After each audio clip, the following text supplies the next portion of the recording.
할렐루야, 사랑하는 성도 여러분, 10월 12일 수요일 아까베 시간이 돌아왔습니다. 오늘 함께 보실 말씀은 사무엘하 15장 1절에서 12절까지의 말씀입니다. 오늘 본문은 다윗 왕과 그 아들 압살롬의 만남 이후의 일들을 기록하고 있습니다. 먼저 14장 33절을 보시면 요압이 왕께 나아가서 그에게 아뢰매 왕이 압살롬을 부르니 그가 왕께 나아가 그 앞에서 얼굴을 땅에 대어 그에게 절하매 왕이 압살롬과 입을 맞추니라.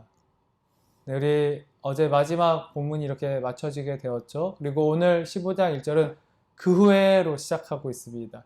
이렇게 입을 맞추고 화해의 제스처가 일어난 이후에 어떤 일이 발생했는가? 자, 어떤 일이 오늘 본문 속에서 일어나고 있습니까?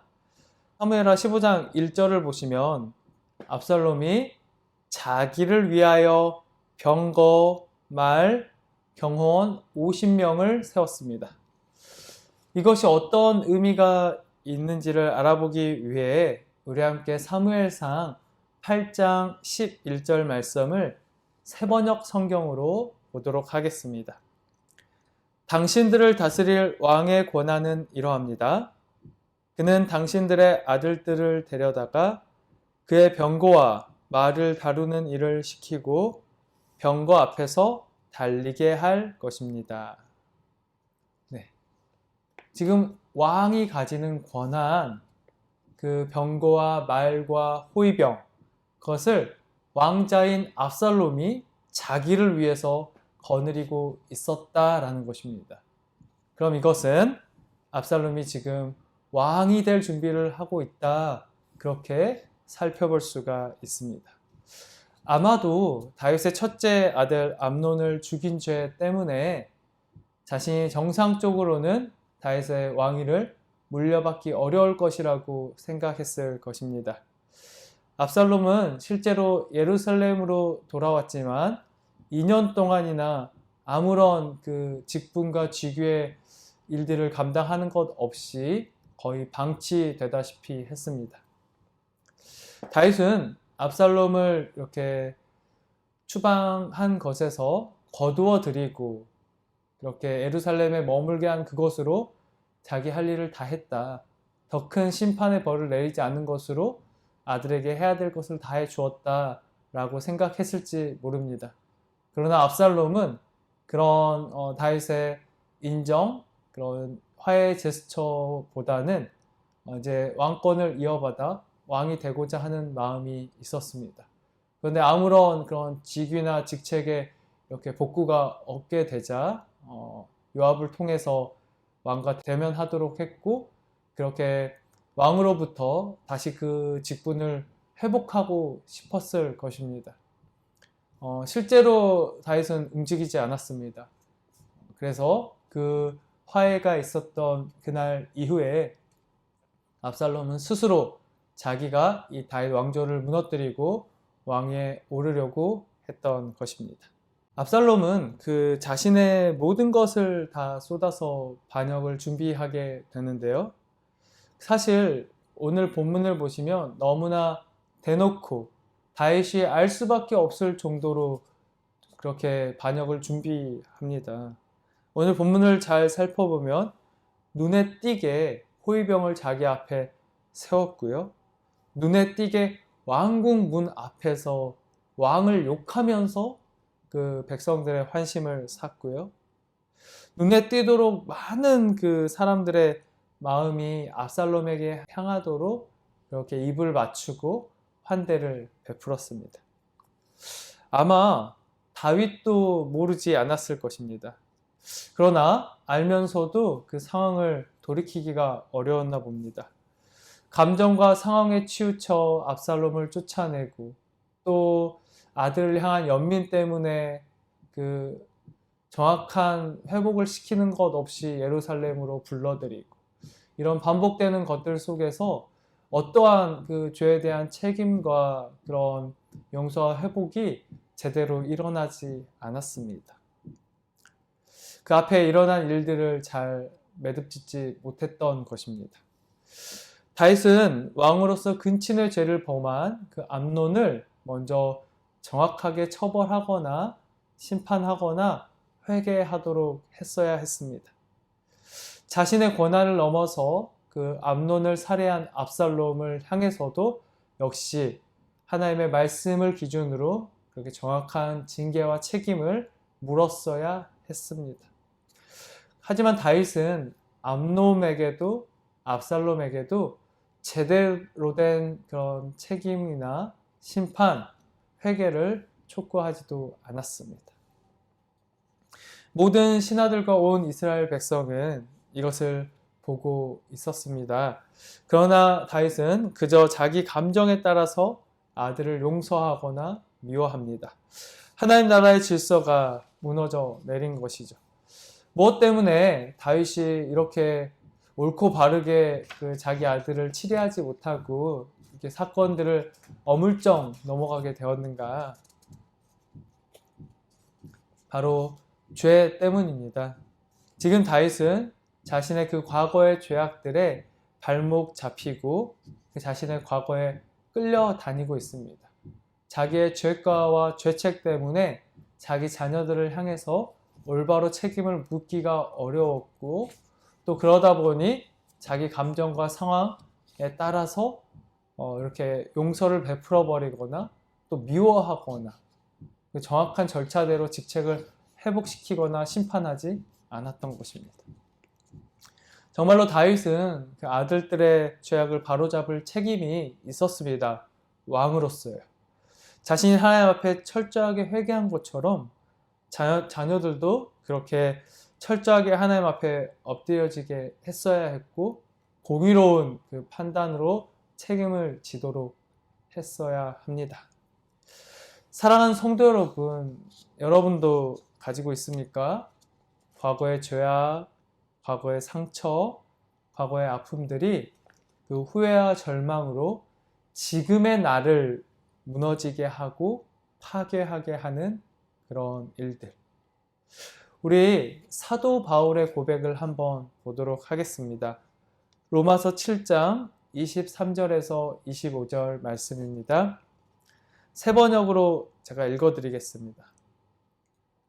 내 지체에는 다른 법이 있어서 내 마음의 법과 맞서서 싸우며 내 지체에 있는 죄의 법에 나를 포로로 만드는 것을 봅니다. 아, 나는 비참한 사람입니다. 누가 이 죽음의 몸에서 나를 건져 주겠습니까?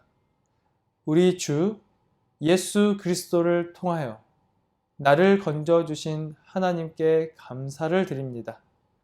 그러니 나 자신은 마음으로는 하나님의 법을 섬기고 육신으로는 죄의 법을 섬기고 있습니다. 분명히 예수님께서 사도 바울을 죄와 사망에서 건져 주셨습니다. 그러나 여전히 사도 바울을 붙잡는 것이 과거의 죄악들이었습니다. 특히 자신이 행한 수많은 악행들이었습니다. 교회를 향한 핍박, 믿는 자들 가두고 죽였던 일, 그것이 끊임없이 죄책감으로 사도 바울의 마음을 좀 먹였을 것입니다. 이것이 바로 그 과거의 그 죄악의 모습들, 사건들, 기억들이 참된 자유, 참된 평안, 참된 기쁨, 그 복음의 사명을 좀먹게 하고 빼앗게 하는 것들입니다.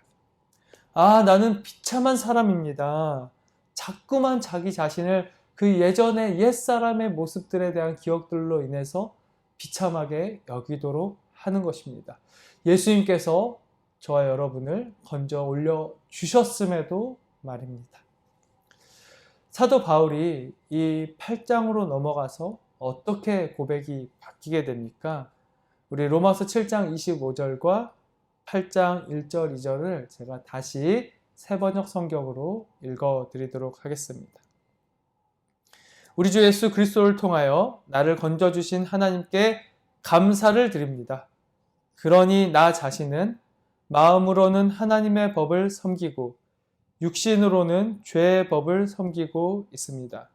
그러므로 그리스도 예수 안에 있는 사람들은 정죄를 받지 않습니다. 그것은 그리스도 예수 안에서 생명을 누리게 하는 성령의 법이 당신을 죄와 죽음의 법에서 해방하여 주었기 때문입니다. 아멘. 말씀을 정리합니다. 다윗은 분명 자신이 지은 그 중한 범죄를 철저하게 회개했습니다. 그러나 그 죄악의 기억, 죄악의 그 무게에 발목 잡혀서 사단이 계속해서 그 죄를 가지고 다윗을 짓눌렀기 때문에 바로 그 감정들을 잘 다스리지 못해서 자기 자녀들의 죄악에 분명한 책임을 다하지 못했습니다. 자녀들의 생명을 죄악으로부터 살려내고 그 깨어진 관계를 참된 용서와 회복으로 나아가게 하지 못했습니다. 감정과 상황에 이리저리 끌려다니다 자기 아들이 자기에게 칼을 겨누는 비참한 상황까지 맞이하게 되었습니다. 성도 여러분, 저와 여러분은 철저한 회개, 하나님의 용서로 이제 더 이상 죄에 끌려다니는 비참한 존재가 아님을 다시 기억하는 이 시간이 되기를 소망합니다. 혹시 여전히 과거의 삶으로 인해서 그 수많은 사건들로 인해서 지금도 나를 무너지게 하는 그런 것들이 있다면 오늘 이 시간 다시 예수 그리스도의 십자가 보혈, 그 생명의 성령의 법을 다시 의지하여서 우리의 시간을 카이로스의 시간으로 충만하게 채워갈 수 있기를 소망합니다. 사도 바울은 죄인 중에 괴수, 살인자 중에 살인자였지만 예수 그리스도의 피로 참된 자유와 생명을 얻은 이후에 그 과거의 죄악에 끌려다니는 인생을 살지 않았습니다. 수없이 자신을 괴롭히는 과거와 싸우면서도 참된 복음을 누렸고 전하는 삶을 살았습니다. 저와 여러분도 정말로 이어갔기를 소망합니다. 예수님을 믿는 믿음 안에서 과거의 모든 죄악과 상처, 아픔과 고통을 씻어내고 복음으로 참된 자유를 누리며 여전히 죄 아래서 신음하는 사람들에게 구원의 통로, 생명의 통로가 그렇게 다리 놓는 자의 삶을 살아갈 수 있기를 간절히 소망하고 축복합니다. 아멘. 기도드리겠습니다. 참된 자유를 허락하신 하나님, 예수 그리스도의 십자가 보혈이 우리의 모든 죄악을 씻었고 허물과 죄로 죽었던 우리를 살렸으며 옛사람의 옷을 벗어버리게 하였음을 다시 한번 고백합니다. 사단은 여전히 나의 삶을 무너뜨리려 과거의 죄악, 과거의 상처, 그리고 그 아픔들을 자꾸만 끄집어냅니다. 거기에 매여서 자책과 좌절, 낭만과 절망으로 살아가지 않고 참된 평안과 기쁨, 감사와 소망으로 생명력 넘치는 복음의 삶을 살아가게 하옵소서. 죄에서 자유를 얻게 하기 위해 십자가 보혈 흘리신 예수님의 이름으로 기도드립니다. 아멘. 네, 오늘 하루도 하나님의 말씀을 붙잡고 승리하는 하루 될 수 있기를 소망합니다. 내일 아까의 시간에 뵙겠습니다.